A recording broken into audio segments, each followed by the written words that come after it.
Rob Dauster here. I got Jeff Goodman with me. Hell no. John Fink. Are we still live? Field of 68 till I die. I'm sorry, man. I blacked out. Randolph Children. DJ Khaled, you know the big DJ Khaled guy? Hansbrough up and in. Goodman needs to be fired all the time. Josh Tasker. You're going to beat people straight up. You know the deal. Drink responsibly tonight. I'll be drinking with you. Jarrell McNeil. From the bluest of the blue bloods to the smallest of the mid-majors. This is Field of 68 After Dark. It is the Field of 68 After Dark on this Friday night. I'm with Terrence Oglesby. I'm with Tyler Hansbrough, and this is John Fanta on this Friday, January the 5th, 2024. On tonight's show, we've got a fresh edition of Fanta's Forum, where counselors Oglesby and Hansbrough will present their cases, and you in the chat, as well as me, Judge Fanta, will determine a winner. We'll see how that goes. But we begin tonight with a top 10 showdown in college basketball that just concluded. Final score, Purdue 83, Illinois 78. The Boilermakers have won 7 in a row. They are 14-1 on this season. Terrence Oglesby, your instant reaction to this game. Hey, look, when you're really good, sometimes you got to win ugly. And when the best player in college basketball doesn't play well and gets in foul trouble, he still finds a way to go 5 for 5 from the field, get 15 boards, and produce at least while he was in the game. Look, he can't be brilliant every night. And on a night where he had it not his best game, Trey Kaufmen-Renn probably played his best game. Braden Smith, even though there were times where he was a little shaky, 4 turnovers, still played extremely well. And Lance Jones hit some timely shots. Look, it's a Purdue team that even when they're not on their best day, they can still beat you, especially at home. But kudos to Illinois. I thought this was a team that really, it seemed like they were down and out. I think the game started 20-4. That's difficult to crawl out of. I know Tyler never ended up in that situation ever. But Clemson, we did maybe a time or two. They're not easy mountains to climb. And kudos to Illinois for at least getting back into the game and giving themselves a shot. Tyler, your thoughts on this win for Purdue? Well, to me, the final score isn't a good indication of how the game went. I didn't think Illinois capitalized in certain situations when they should have.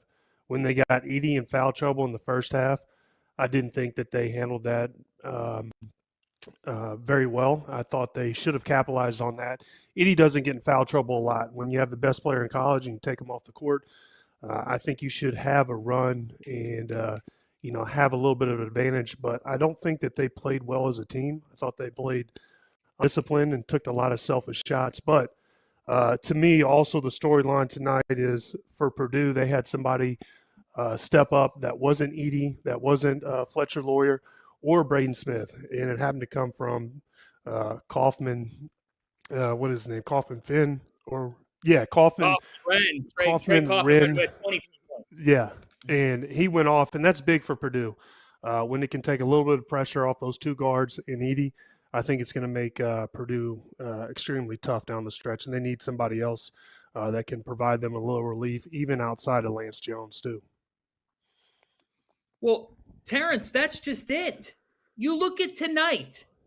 If I had told you coming in, Braden Smith and Fletcher Lawyer are going to go a combined 5 for 20 against any team, nor alone Illinois, who I know they're without the suspended Terrence Shannon, but Marcus Domask is a big-time scorer. Quincy Guerrier had 18 points.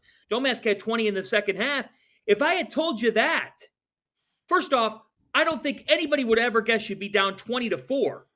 Tonight, right. You were doomed by a horrible start. You take out the first 8 minutes of this game and Illinois wins the game. But you're down 20-4. You look up and you're down 16 points. And the only people that you have to blame are yourselves. I know it's the number 1 team in the country. I know Mackey Arena won Purdue the game tonight. That place is as tough as any in college basketball, and it won Purdue the game, Terrence Oglesby, because they come out guns a-blazing. Their guards did not play well. And I think that we saw tonight, to Purdue's credit, they can win a game in different ways, more ways than last year, right? I think you're absolutely right. And another thing, too, we got an inconsistent Fletcher Lawyer again. What happens whenever he's been inconsistent, had one of his, worst games, ends up with 5 points on 1 of 8 shooting. Sometimes, especially when your constant isn't there, you're going to need him. That all being said, they kind of went against that narrative today with some of these other guys. Kaufmen-Renn became a focal point whenever Zach Edey was on the bench. I thought Mason Gillis came in, gave some good minutes. I thought this was promising for the other guys, if nothing else. And Tyler, you talked a little bit about Illinois shot selection. Sometimes they're just going to be susceptible to that. They have some talented guys, and you have to let them rock a little bit, I guess. But I think some of their wild habits at times can also get them back into games. But when it comes down to crunch time, you got to take good shots. That turnover at the end, gosh, what happened? He goes baseline. It was travel. Coleman Hawkins. Yeah, he tries to go left, he travels. That set piece, after you get a flagrant call, you have to be able to at least get a shot on that possession. And Coleman Hawkins is really talented, but gosh, he leaves you wanting to punch a door on your way out sometimes if you're an Illinois fan, because some of the things he shows flashes of being a first-round pick, and then he does 3 stupid things in a row, and you're just left scratching your head. Tyler, if you got a chance to sit down for a couple of minutes with Coleman Hawkins, what would you say to him? First of all, when I watch Coleman Hawkins play, I think sometimes he gets caught up in, when things don't go his way, especially with officiating. I think he puts too much energy and effort into sometimes paying too much attention to that, and I think it takes away from his focus to the game. But also, I would tell Coleman, stop putting so much emphasis on scoring. I think that if you impact the game in other areas, I think it'd be very beneficial to your team. I think sometimes he tried to go ISO or, play hero ball when it's better, to pass it around and get to some type of flow and let the game come to you. But I don't think he's the only one on Illinois that needs to hear that. I think they need to play more as a team and more discipline. And sometimes with their shot selection, I mean, some of these shots these guys are taking, I'm like, Joe Johnson in his prime, ISO mode. I mean, he wouldn't be even taking that. And it's mind-blowing to think that guy thinks he can make that shot sometimes. And it's not even late in the shot clock. Sometimes it's, with 20, 23 seconds left on the shot clock. And I scratch my head and I just sit there and say, well, they don't deserve to win the game if they take shots like that. It's just losing battle. T.O.? Yeah, there's truth to all that. The only thing I would kind of counter there is I thought Marcus Domask, sometimes they run some of this long-winded offense to where, like, in the last 6 or 7 seconds, like, Domask is having to make something happen. And I was worried once Terrence Shannon went out, because that's a guy that makes something happen no matter what. At whatever time, he can at least get a quality look off. I wasn't sure they were going to be able to have that. Domask has proven that at least, if nothing else, he can get a quality look off. I thought he actually played fairly well, and Luke Good played well. I thought it said a lot about Illinois, the fact that they started down 16 points basically for this game and able to crawl back in and fight back in. And it was funny. There was a play with about 12 minutes to go in the second half. They made a play. Illinois' bench gets fired up, and I look at the score, and they're down 16, but they were still going. So, credit to that. It's a tough place to play at Mackey, or it looks like it has. I've never been to Mackey. Bucket list situation there for me, trying to get to Mackey Arena. But they battled, and Domask has been a pleasant surprise. I think everybody thought he was good. I don't think people thought he could go into Mackey Arena, have 26, and kind of be the bell cow for a Big Ten team that's ranked in the top 10 of the country. Terrence, do you think that even without Terrence Shannon, that you would put Illinois second in the Big Ten? Looking at the Big Ten right now, yeah. I mean, there's not a whole lot of competition for second. I think it's been 1 and 2 pretty much the entire season. I'm kind of up and down on the Big Ten. There's games where I'll watch one in the non-conference. I'm just like, you know what? That's not terrible. Why are you up and down? Well, because you never know what you're going to get on a given night. Like, if you looked at Michigan State, you walk into the start of the season, you're like, man, this is a top 10 team. Good guard play, veterans. They got a top 5 recruit in the class coming in at a spot of need, and they haven't played him. It's like, you know what? Like, I would say right now, I would go Purdue, Illinois, Wisconsin's in the mix. Nebraska's been playing well. I think there is a substantial drop-off even after those top two at this point in the season. Tyler, what is it about the Big Ten that maybe lends itself to T.O.'s point? Because you're watching this style of a game. When you're watching ACC basketball versus Big Ten basketball, what are the differences? Well, to me, there's only one style in the Big Ten, and it's kind of that bruiser ball. And now they're starting to hemorrhage more. He's just like everybody else in college basketball. But I think the thing that separates the ACC, which is the best conference in basketball historically, and there's no other conference that comes close, you see different styles in the ACC. You see Syracuse historically with their zone play. And then you used to have Clemson that used to press the whole time. That gives you a different style. Then you have Florida State who used to play, tough physical defense. But also you see a lot of different styles in the ACC. You don't see that in the Big Ten. And so that's what I think makes the Big Ten susceptible, especially come tournament time, and especially why they probably haven't seen the success as these other conferences have.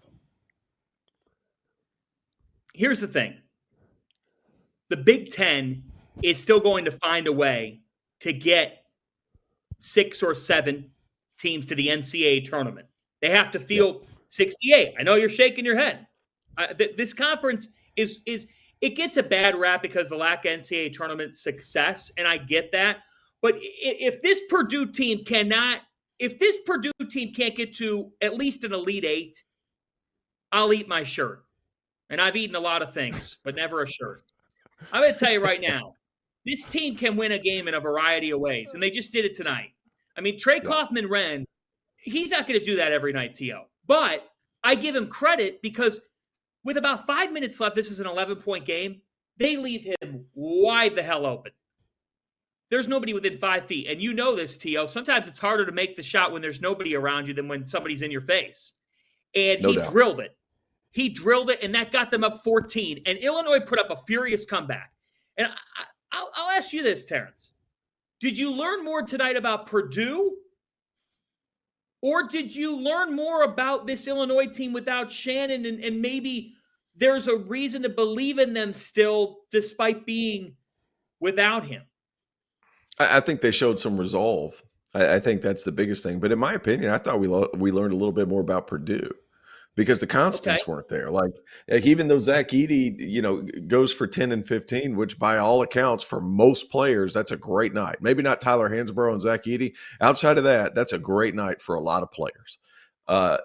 He wasn't what he usually is, and he goes 0 for 3 from the free throw line. Well, you had to find a way to win. And when you're at the top of the mountain, you have to find ways to win ugly. That's just point blank, period. You're going to have to find ways to win ugly when you don't play your best brand of basketball. And Purdue certainly did that with their energy. They certainly did it to start out the game. They built up just enough cushion, and they had just enough scoring from some of the other guys. You needed those other guys to have a good game too, to build some confidence, because it's been very Braden Smith, Fletcher Loyer, Zach Edey-ish for them this season.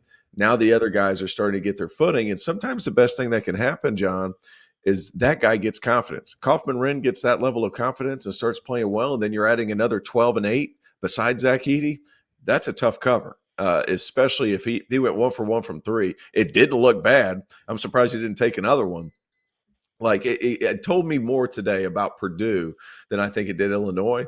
But there's a lot of grit with that Illinois team. I got to give them credit, man. Getting back in that game, there's a lot of teams that would have folded up and went home with their tail between their legs. Not Illinois, not Brad Underwood. Those guys battled. Do you think, Tyler, that Illinois is the second best team in the Big Ten, or would you go Wisconsin? Do you think Ohio State with Bruce Thornton and Roddy Gale have a case? Is Michigan State going to emerge now and be number 2 with the run they've been on? What do you think?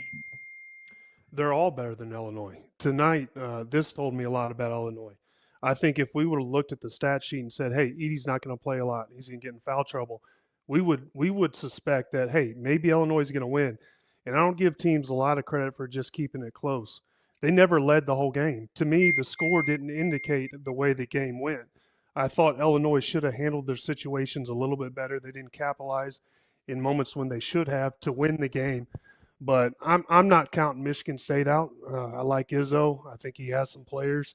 I know they're not off to a good start, but I think they can turn it around, be competitive, and be one of the top teams in the Big Ten. I agree.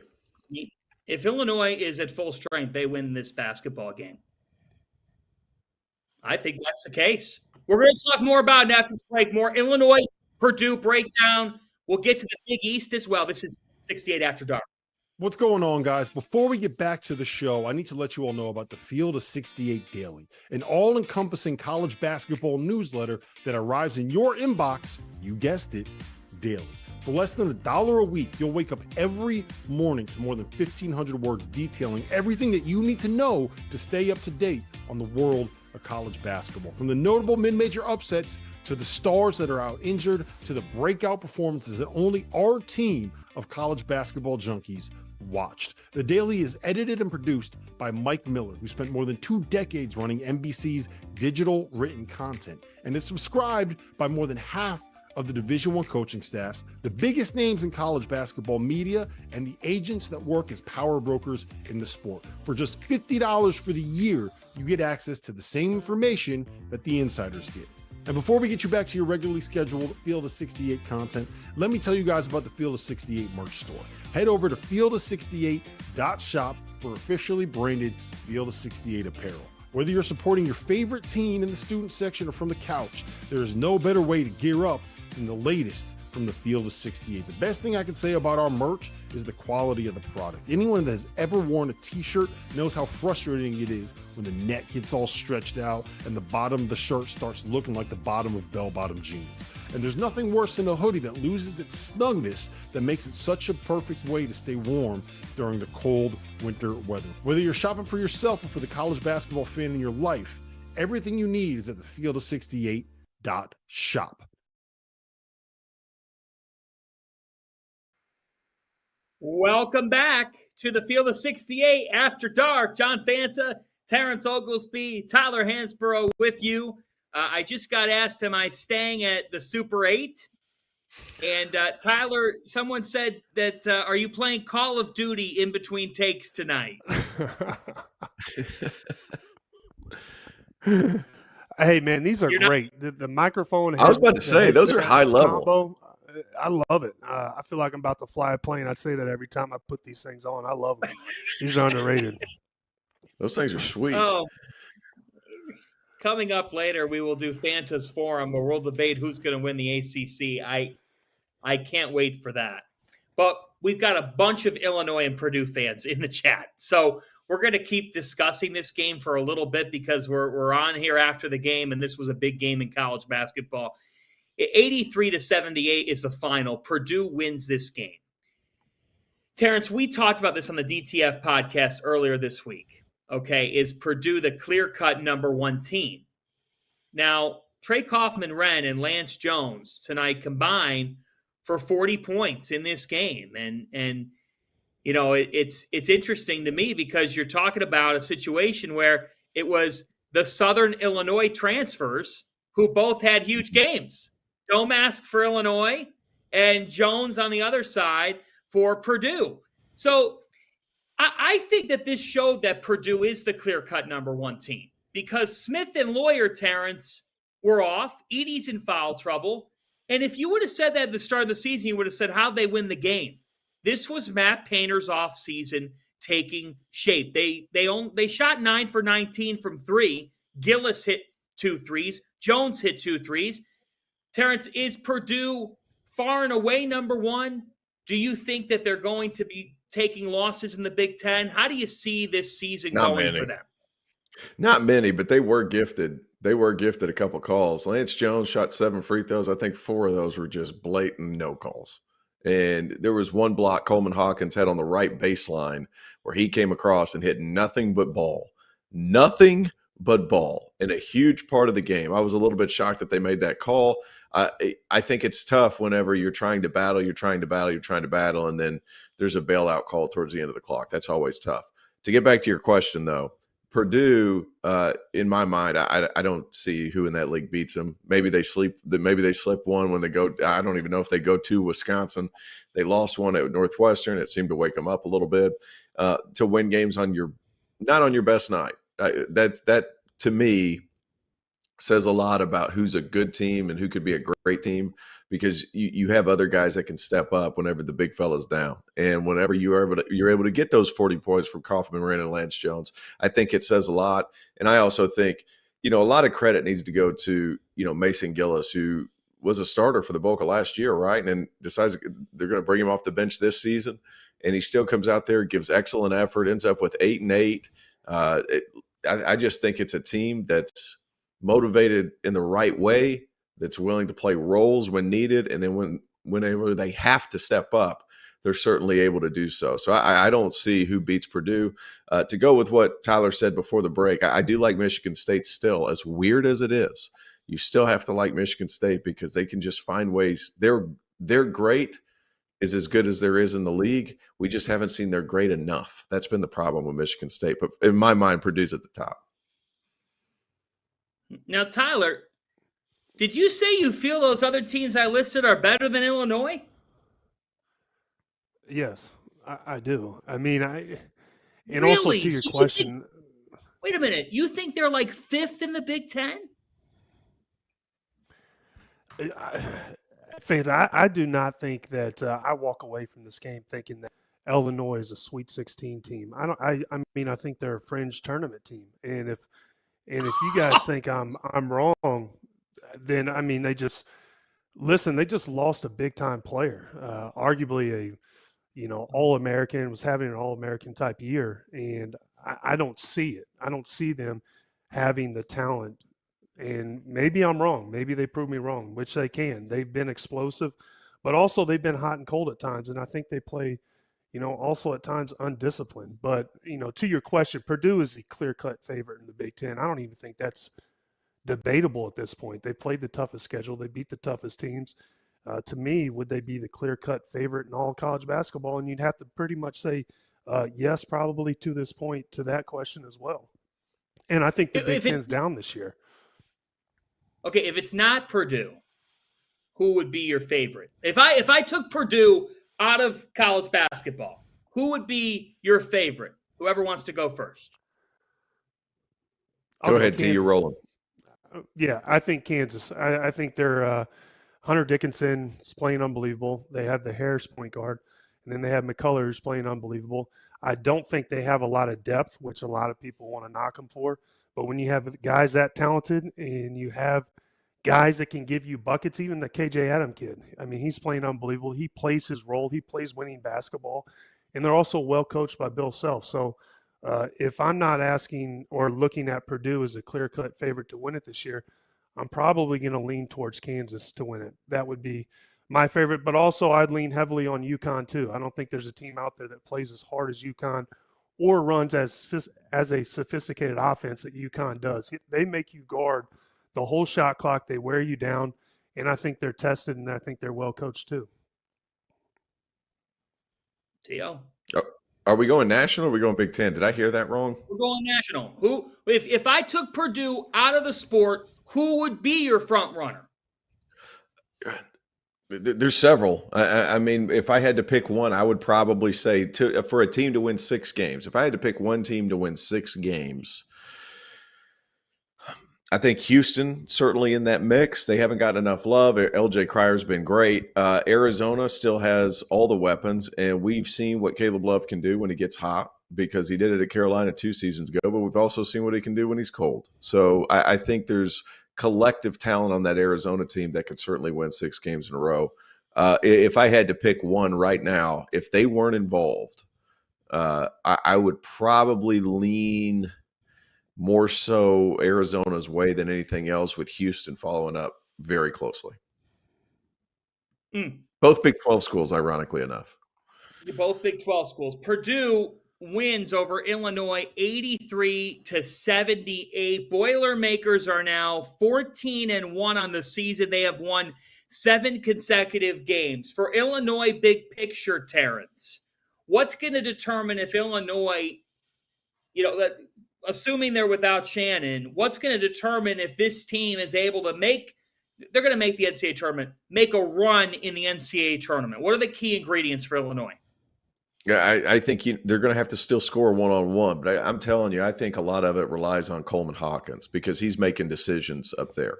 And as much as it is to our producer Trevor's Chargren, he's the guy. He's the fulcrum of that offense, especially when they're running things in the half court. But he's a good passer. Is he going to be able to stay focused for 40 minutes in a tough game? That's the biggest question, because we saw the best that he has to offer tonight. We also saw the worst that he has to offer. His good is really, really good. His bad is game changing. That's what that's what scares me the most. But in my opinion, there's still enough firepower there to get to the second weekend.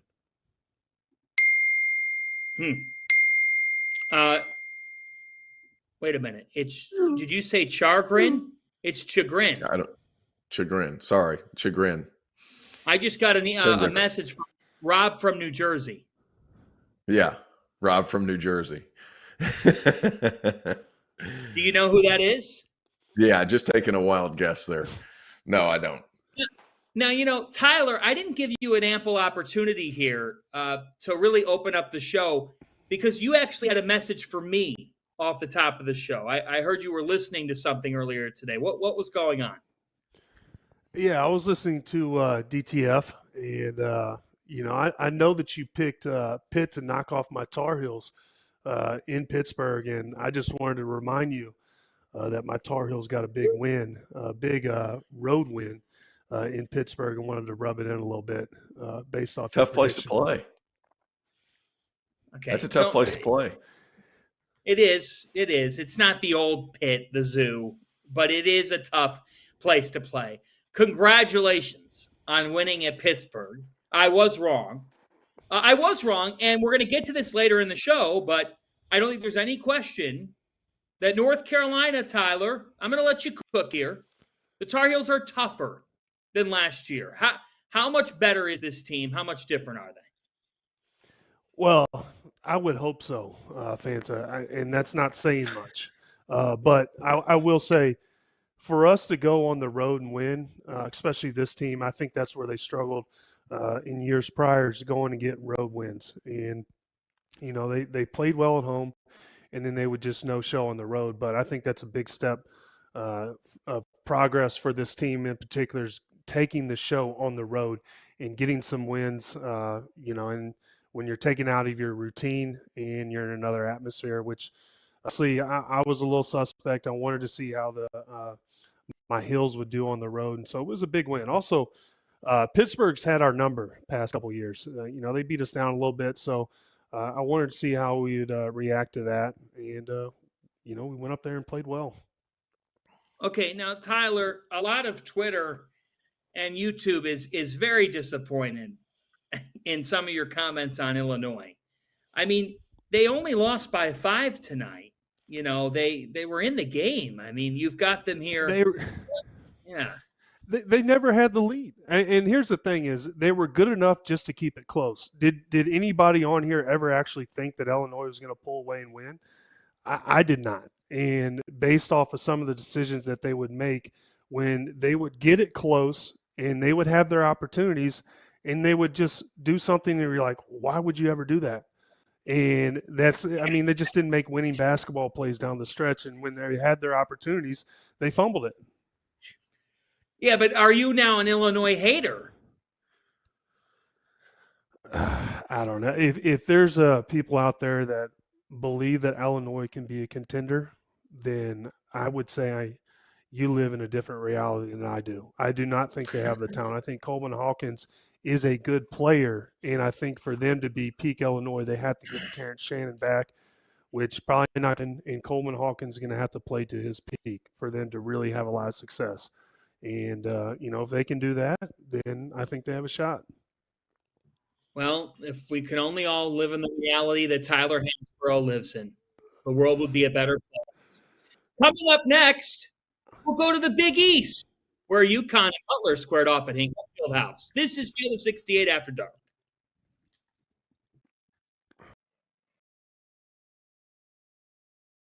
As you guys know by now, we've partnered with BetMGM Sportsbook for this college basketball season. We're going to be using BetMGM lines to make all of our picks and predictions throughout the college basketball season. And we are going to have special offers for you, the listeners and the viewers on the Field of 68 each and every week during the season. If you haven't signed up with BetMGM yet, use the bonus code FIELD1500 and you will get up to a $1,500 first bet offer on your first wager on BetMGM Sportsbook. Here's what you got to do.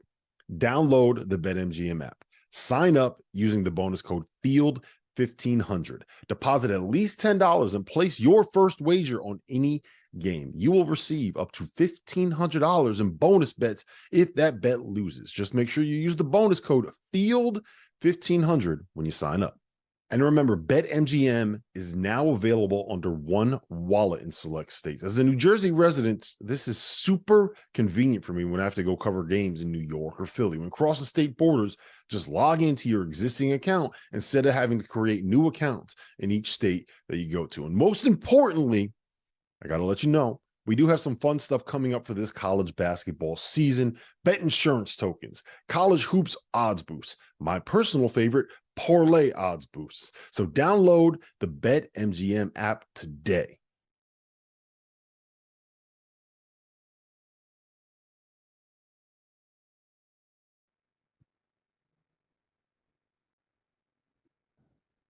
Welcome back to the Field of 68 After Dark. John Fanta. Tyler, did you just snatch another kill? Yes. Okay. Congratulations. Terrence Oglesby and Tyler Hansbrough, who I think might be playing some video games tonight on this Friday evening. We've got college basketball talk as well. Final score from Hinkle Fieldhouse, UConn 88, Butler 81. Okay. So the Huskies have won 3 in a row after that stumble of a loss in their Big East opener to Seton Hall. Connecticut outscores Butler 53-39 in the second half. T.O., UConn scored in all but 7 possessions in the second half of the game. And I said that they only won the game by 7. You know, that kind of speaks to Butler's improved offense, but UConn wins this game.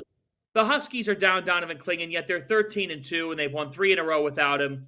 What's your take on UConn, and are they finding out something new, Son Clingan? No, they're not finding out anything new. I mean, they found a recipe that works. They found the formula, Fanta. They found the formula. Now, Cam Spencer, some of these plays – guys, energy, the ball finds the most energy. Cam Spencer had a play today where he goes down, gets the offensive rebound, calls timeout. Out of the break, he ends up with the ball and hits a 3. He has been that kind of guy his entire career, whether it's been at Rutgers or now at UConn. That guy is unbelievable in the last 4 minutes of a basketball game. The Huskies played harder in the second half. They made things happen, and they were relentless. 11 offensive rebounds. And I would venture to guess that most of those were in the second half. Look, Butler's better this year. I love Posh Alexander. I love the fact that they have a couple of different guys that can get a bucket. But this UConn team and Alex Karaban just makes the right play. It's not pretty. It's not fast. It's not athletic or overly athletic. He's a good enough athlete. He plays at UConn. So let's not go crazy here and say he's a bad athlete because he plays at UConn. I get it before everybody just starts jumping down my throat. But he just makes the right play consistently. And whenever you have some of these lightning rods at other spots, it's always good to have a guy like that. I mean, my goodness, Cam Spencer, he's just a winner. He's not as athletic as Jordan Hawkins, but he's done just about as much impressively at the end of games as Jordan did, just because he just finds ways to make an impact. Even when his shot doesn't go in, he still finds other ways to be a massive part of what they do. They play hard, they're tough, and, man, they're hard to guard. Do you think, Tyler Hansbrough, Connecticut can be the first repeat national champion since Billy Donovan's Florida Gators? I do. I believe in UConn. I think this team plays hard. They have great chemistry, and I talk about it all the time. They have an underrated aspect of basketball. They have great spirit. They all pull for each other. They make winning plays. T.O. just talked about it. Cam Spencer, he makes, he gets his team going. He can give you a lot, but also they have some depth. They have guys that can score, step up, and play. And also, once Klingon gets healthy and he's able to come back and have a huge impact, that's just going to make them that much better. And, you talked about it. They went on a deep run or a big run in the second half. Well, there's a reason for that. That's because UConn makes other teams guard them, and it makes them guard them for a long time. They run a fast-paced offense where there's a lot of movement, and guys are in different rotations, and it wears teams down and makes them tired. And, ultimately, to me, that's why they went on such a big run in the second half. They're a hard team to play against. They play so hard, too. They really do. This Connecticut team is the most complete team in the Big East, and they are absolutely a national title contender. And I do believe they're finding some things out about their identity and growing that identity. They might not be finding anything new out, but they're growing an identity. They could play smaller and win. They could beat you in a lot of different ways. Offensively, they're as tough to guard as any team in college basketball. Cam Spencer has been a top 3 transfer portal ad in college hoops in the offseason. Why? He fits Dan Hurley. Dan Hurley fits him. This is a perfect combination. Alex Caravan's beyond his years, and Tristan Newton's an All-American. All these things are true, and this team is only going to keep picking up steam. This Huskies squad, this Huskies program could be entering a golden era. Dan Hurley's got it mastered. He knows how to win. He knows what it takes to win. And once you win one, we've come to learn in stores, they can come in bunches. Those are my thoughts on the current state of UConn. I think they're just getting started, and I love Spencer. That kid competes. Hey, we do have to get to an interview tonight. And I'm to tell you who we've got. We've got a fascinating player. There are not many players who are averaging 21 points, 12 rebounds, and 5 assists per game, guys. That's really hard to do. Yet, Western Carolina's Vonterius Woolbright, unbelievable name, is doing Good just player. that in the SoCon. Here's Jeff Goodman's exclusive interview with Vonterius Woolbright.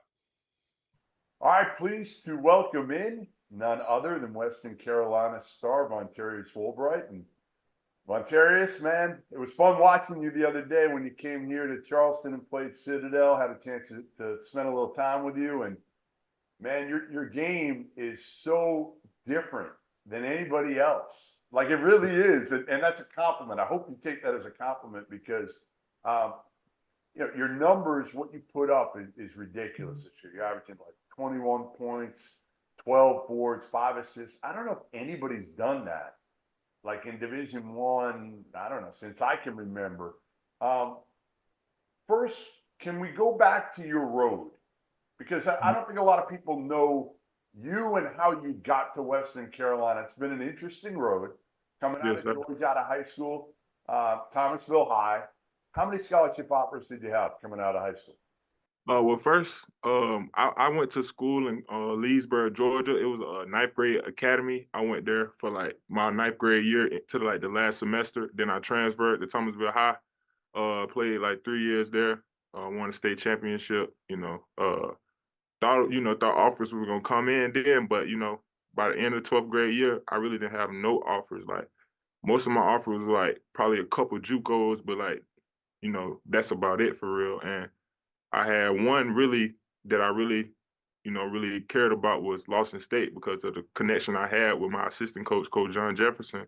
He just told me, man, he was like, man, you trust me, we're going to get you where we need to go. Like, even without having a head coach, I trusted him. So like, I was like, yeah, that's my only chance, my only spot I needed to go to. So that's why I chose Lawson, was my only offer. You go 2 years at Lawson. You put up good numbers. I mean, they're pretty good. 17, 8. You're probably thinking at that point, all right, like, listen, I've proven myself. Okay, I don't know what happened coming out of high school, but people passed on me. Now I've shown, all right, the big boys are going to be coming. Yeah, for sure.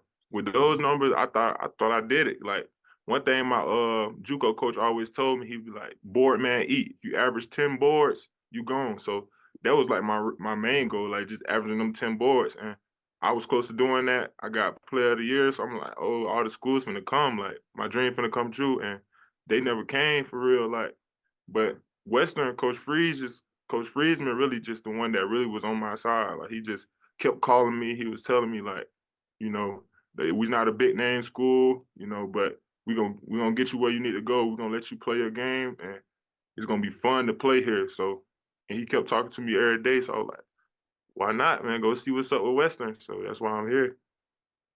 So looking back on it now, have you wondered why people passed on you? Because obviously now you got that chip on your shoulder. Seeing around you, it's clear you got that chip that you want to kind of prove to people, hey, yeah, for sure. Yeah, for sure. It's always a, prove people wrong type of mindset. But like, I'm happy where I'm at now. So like, I don't question it at all. Like, they passed on me, that's their loss in my opinion. When I came here, if I would have never came here, I would have never met the people I met, the teammates I got, the coaches I got. So, them passing up on me was a blessing for real, because the people I got around me right now helped build me up to who I am today. So I love that. I love the loyalty factor. The FAU guys have that too. Yeah. Elijah Martin, Jonell Davis, those guys went back because of loyalty. They could have made more money NIL somewhere else. I'm sure you could have put your name in the portal and made some more NIL money than you're making right now. But I'm sure loyalty and again, giving you that opportunity when a lot of other schools, have passed on you, how much that meant to you. Were there people around you that were like, hey, man, you might want to just throw your name in the portal, see what happens? Like, were you hearing that from people around you, or what were you telling them? Yeah, of course, people will tell you, you should hit the portal, you can get this and that. But like me, I never tell the outside people, I never tell them what I have going on in my circle. So it's always like the people around me, I tell them it was never no discussion about leaving.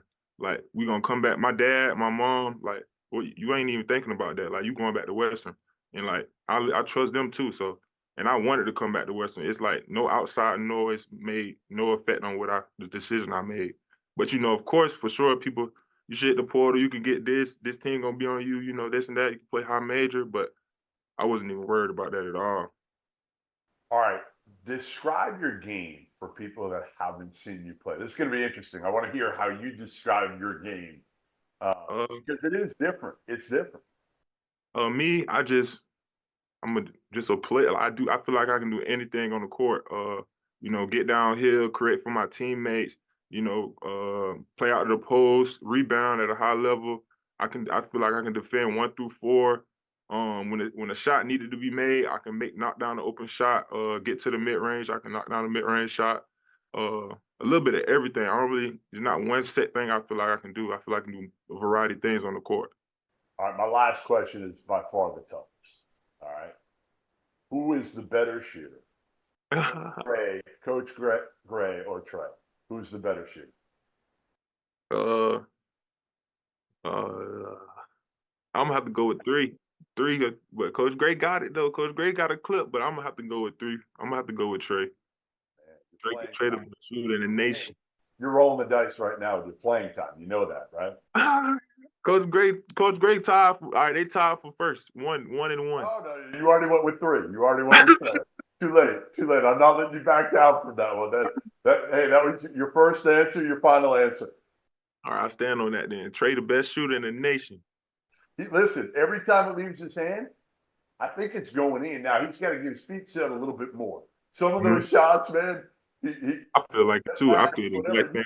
He can make them. I know he can make them, but it's like when he's got his feet set, it's every time. I know. It's every time. Crazy. Well, listen, really appreciate you joining us on After Dark here. You've been fun to watch. You've been fun to be around. Keep this thing going. And again, listen, 21, 12, and 5. I'm not going to keep throwing a number at you because the biggest number is wins. We know that. But those are numbers that I haven't seen in a long, long time, maybe ever. So, Vonterius Woolbright, it's been a pleasure. Keep it going. And thanks for joining us. We thank Vonterius Woolbright for joining us on the Field of 68 After Dark. John Fanta, Terrence Oglesby, Tyler Hansbrough with you. And Terrence, briefly in the SoCon, before we go to break, Western Carolina, the Catamounts have won 6 in a row. They're 12-2. They're 1-0 in conference play. UNCG, ETSU, Wofford all 1-0 as well. The team that's also 1-0 in conference play that's won 12 in a row, Bucky, McMillan, and Sanford, they had a 12-game winning streak. The point, the SoCon is going to deliver the goods again. It always will. It always will. It's one of those leagues that's just a springboard for head coaches to much bigger conferences. It's still very, very good. Buckyball is still in full effect, but what Justin Gray's done to turn around Western Carolina in Cullowhee, North Carolina, not an easy job. He's done terrific work there. Yeah, credit to Coach Gray. Hey, after this, we'll jump into Fanta's Forum. Debate topics. These guys will go at it. This is After Dark. What's going on, guys? Before we get back to the show, I need to let you all know about the Field of 68 Daily, an all-encompassing college basketball newsletter that arrives in your inbox, you guessed it, daily. For less than $1 a week, you'll wake up every morning to more than 1,500 words detailing everything that you need to know to stay up to date on the world of college basketball. From the notable mid-major upsets to the stars that are out injured to the breakout performances that only our team of college basketball junkies watched. The Daily is edited and produced by Mike Miller, who spent more than 2 decades running NBC's digital written content, and is subscribed by more than half of the Division I coaching staffs, the biggest names in college basketball media, and the agents that work as power brokers in the sport. For just $50 for the year, you get access to the same information that the insiders get. And before we get you back to your regularly scheduled Field of 68 content, let me tell you guys about the Field of 68 merch store. Head over to fieldof68.shop for officially branded Field of 68 apparel. Whether you're supporting your favorite team in the student section or from the couch, there is no better way to gear up than the latest from the Field of 68. The best thing I can say about our merch is the quality of the product. Anyone that has ever worn a t-shirt knows how frustrating it is when the neck gets all stretched out and the bottom of the shirt starts looking like the bottom of bell-bottom jeans. And there's nothing worse than a hoodie that loses its snugness that makes it such a perfect way to stay warm during the cold winter weather. Whether you're shopping for yourself or for the college basketball fan in your life, everything you need is at the fieldof68.shop.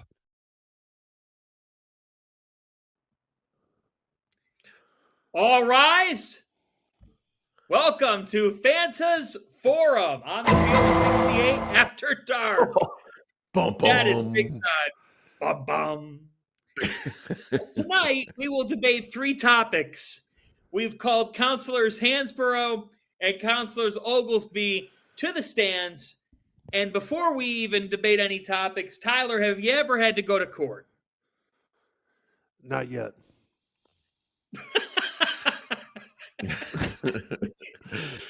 Emphasis on yet. What about you, Terrence? I mean, jury duty. I didn't just I had to go to jury duty, but I got out of it. So there you go. That's the closest I've been. Okay, here we go. Our first topic, and by the way, Trevor Valise is the cop that sits next to the judge and hands me a Reese's peanut butter cup every couple of minutes.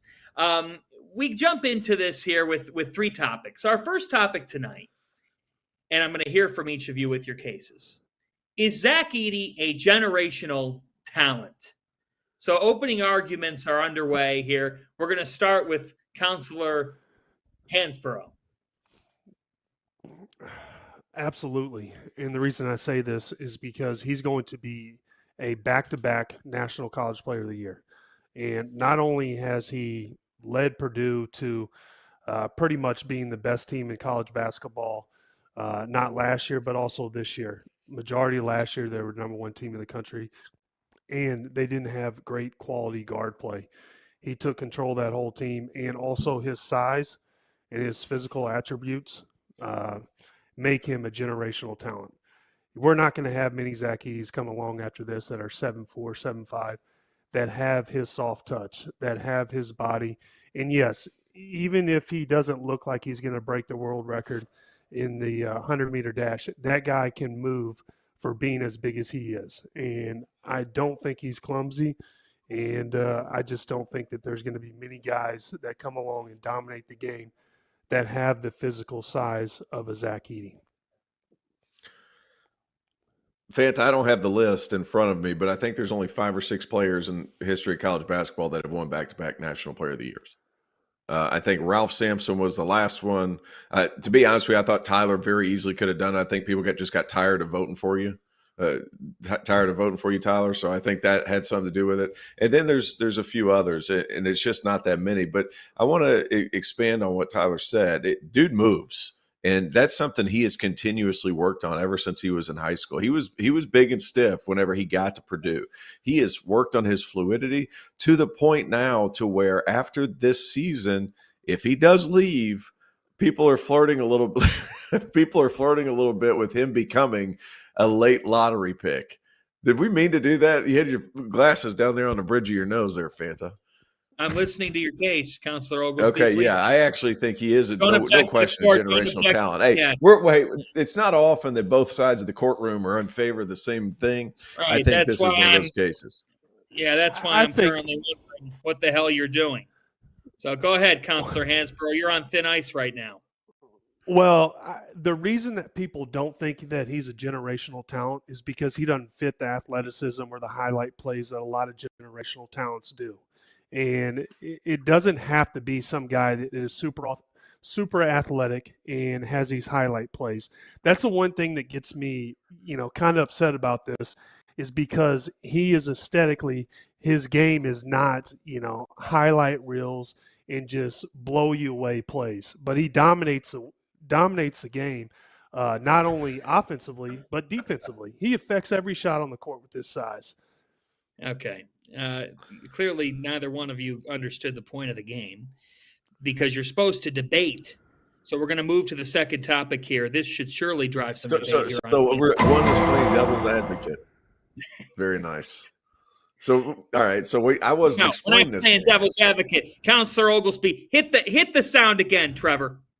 Yeah, you don't put up with BS in the courtroom. Okay, you don't step into my quarters, into my chambers, and tell me what you think about something if I'm done with the topic. Topic number 2 is this: who's going to win the ACC? Counselor Oglesby, you have 90 seconds.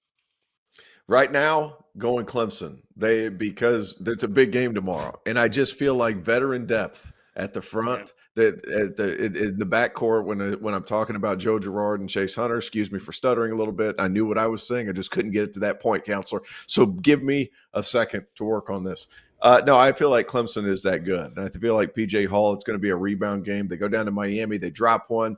To me, that wasn't a debilitating loss. That was a tough game on the road in the Atlantic Coast Conference against a team with guys who can score.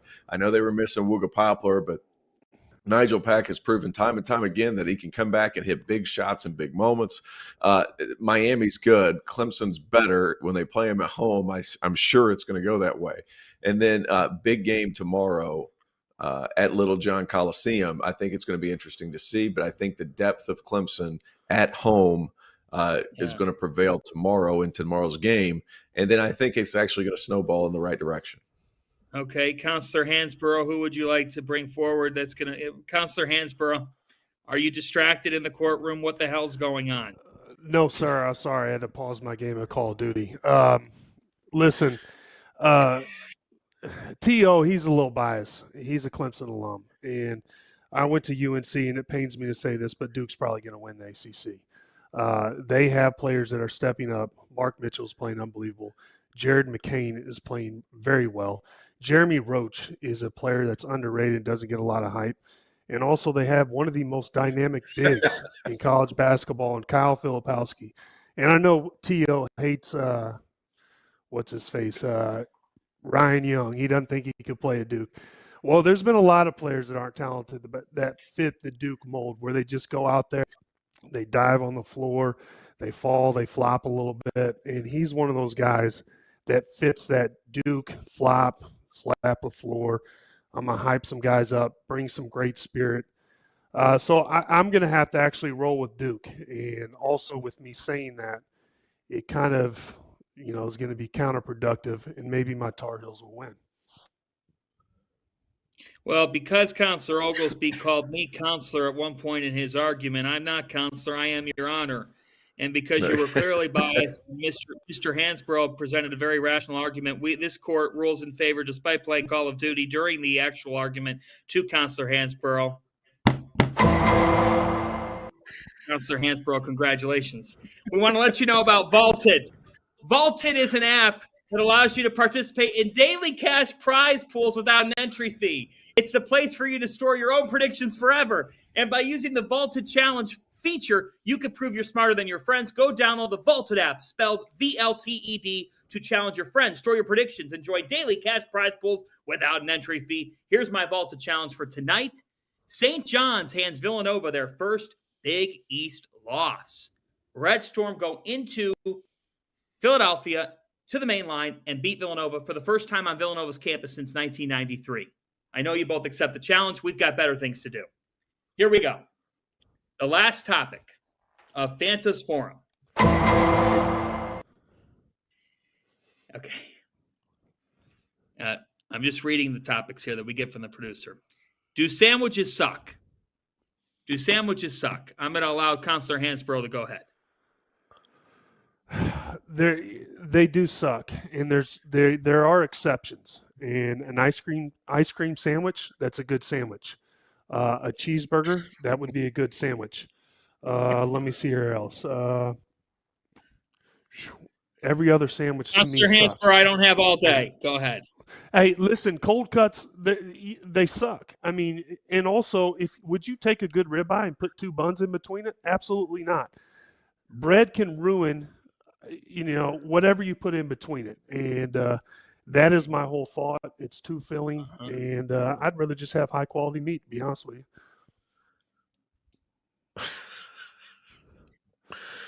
I don't have a huge argument. I was watching diners, drive-ins, and whatever drive-bys with Guy Fieri today, and he would be disappointed in you. He would be absolutely disappointed in you, Tyler Hansbrough. The beauty of a sandwich. Are you kidding me? Are you kidding me on good bread? I mean, I have no doubt in my mind, Judge, that you're going to side with me on this one. Sandwiches are awesome. You just can't have too many of them, and you can't have them in the middle of the day, or else your day just tanks. That's all I'm going to say about that. Sandwiches are amazing. Guy Fieri he stands with me, and Judge, I beg you to have some rationale with this argument. Yeah, you're begging on behalf of sandwiches, and fortunately for you, Counselor Oglesby, you've reached a sweet spot with your honor, because I love sandwiches. I am a big fan of New Jersey sandwiches. Have you ever had a chicken cutlet? Have you ever had a cheesesteak? Counselor Hansbrough, what you've brought forward tonight is not only wrong, it's disrespectful to my court. I'm sorry. I need to have a good cheesesteak. Okay. Counselor Hansbrough, we appreciate your time tonight. You did win the ACC argument. I can't believe you just argued for Duke to win the ACC. Do you know what the potential consequences of that are? Fans, I know you overhype Duke every season. And so I just knew it was a layup argument for me to win. Once I started hyping up Duke, I knew you'd give me that win. So thank you. Okay. That's going to do it for us. This is a split decision here. We're going to decide who really is the winner in the afters. We're done doing this. For Tyler Hansbrough, Terrence Oglesby, this has been Fanta's Forum. This has been After Dark.